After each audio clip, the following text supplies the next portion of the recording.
Airport police ಠಾಣಾ ವ್ಯಾಪ್ತಿಯಲ್ಲಿ ಒಬ್ಬ ಶ್ರೀಲಂಕನ್ ನ್ಯಾಷನಲ್ ಮೇಲೆ ಒಂದು ಪ್ರಕರಣ ದಾಖಲಾಗಿದೆ.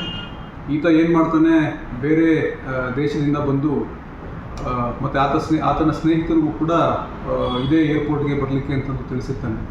ಬಂದು ಅಲ್ಲಿ ಒಳಗಡೆಗೆ ಪ್ಯಾಸೆಂಜರ್ ಎಕ್ಸ್ಚೇಂಜ್ ಆಗ್ತಕ್ಕಂಥ ಸಮಯದಲ್ಲಿ ಈತನ ವೀಸಾ ಮತ್ತು ಟಿಕೆಟ್ ಏನಿರುತ್ತೆ ಇದನ್ನು ಆತನ ಸ್ನೇಹಿತನಿಗೆ ಕೊಡ್ತಾನೆ. ಸ್ನೇಹಿತನಿಗೆ ಕೊಟ್ಟು ಆತನ ಸ್ನೇಹಿತ ಬೇರೆ ಒಂದು ಫಾರಿನ್ ಕಂಟ್ರಿಗೆ ಫ್ಲೈ ಆಗ್ತಾನೆ.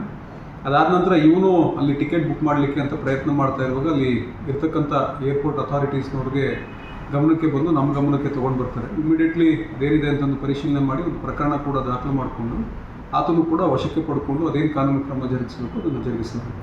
ರೀಸನ್ ಏನು ಸರ್ ಆ ಥರ ಬೇರೆಯವ್ರು ಕೊಡೋಕ್ಕೆ ತನಿಖೆ?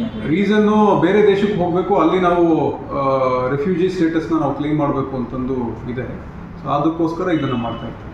ಮೂಲತಃ ಎಲ್ಲಿಯವರು ಸರ್? ಮೂಲತಃ ಶ್ರೀಲಂಕನ್ ನ್ಯಾಷನಲ್.